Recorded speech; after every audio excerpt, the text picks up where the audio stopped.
So I bet most of you guys never heard of this film. I didn't know about it.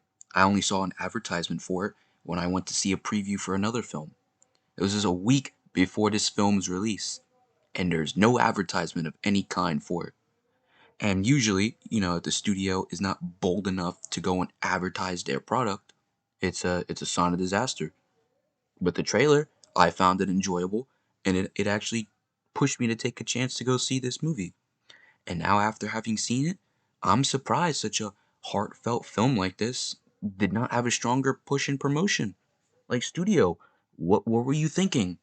So, this will be a spoiler review because it's hard for me to discuss talking about a film without talking about the things that are actually happening in it. So, this film centers around an old man named Milton, and his life plays on this endless, boring loop, and the only people he talks to is his daughter and two distant old elderly friends that he has. He has a son, but this son holds a grudge against him and actually refuses to call his father.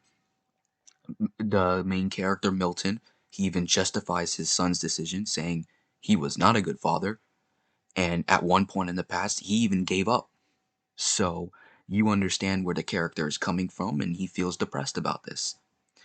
And then one day, a spaceship crash lands in his backyard with an alien.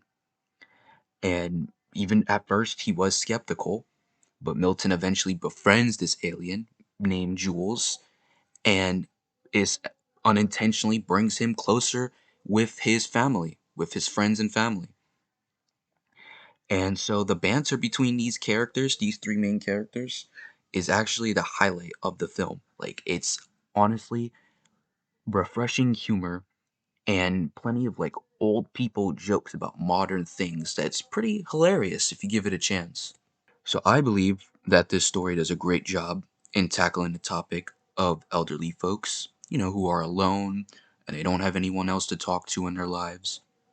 Like I said, they live their days in a repetitive cycle that they're just growing tired of. So this connection they have with Jules is a breath of fresh air, even if he is an alien. Jules never once speaks, so he has this sort of one-sided therapist role, and he provides these characters with the opportunity to speak their minds about things in their lives bothering them. If you have ever dealt with a grandparent, then I think you will enjoy this film. You'll feel like a little warm touch on your heart with laughable moments, but they're very relatable.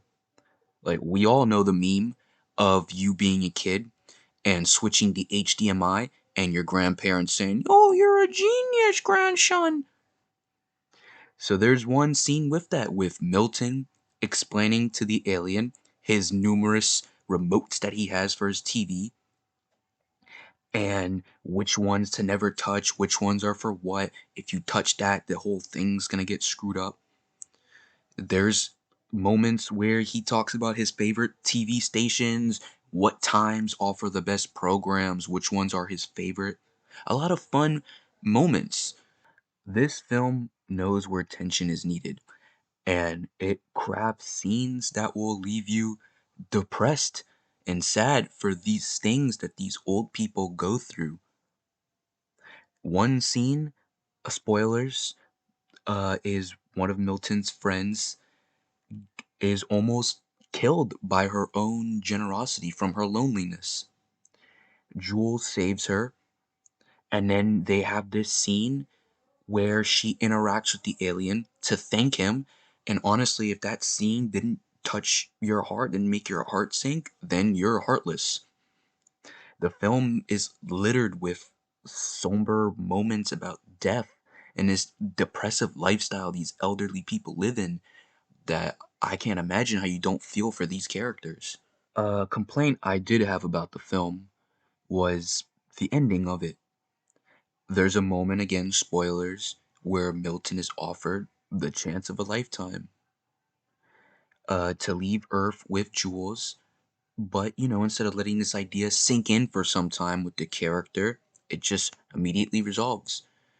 Coincidentally, at the time where the choice is offered, His daughter calls, and now Milton's like, ah, I have a reason to stay. It's like perfect timing. The phone call from his daughter doesn't have much weight to it if she already takes the time to visit her father. Like the call would add a stronger impact if it came from his son.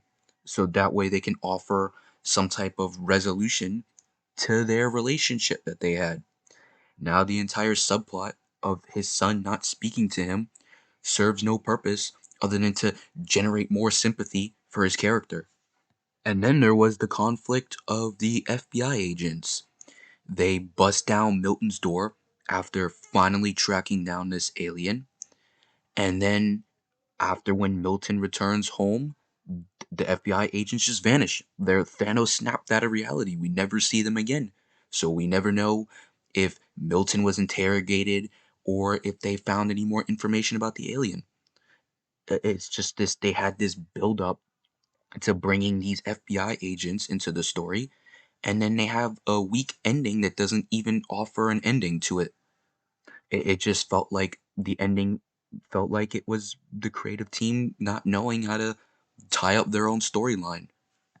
And it appears that this is another flop of a film in a year with a lot of flops. This film somehow has a high budget for such a simple premise and barely any location changes. Maybe the money went to the cast, and some of it may have went to building the spaceship, but the spaceship only activates twice. So I'm curious where that money went. But regardless of where that money was being funneled, it is a shame that another quality film has just been swept under the rug for people not to know about. Overall, there's not a lot of action in this film. So if you don't care for a story-based movie, then I would say don't watch it. You'll get bored, but thought it was very humorous and entertaining. I would recommend people take a chance and go and watch this film.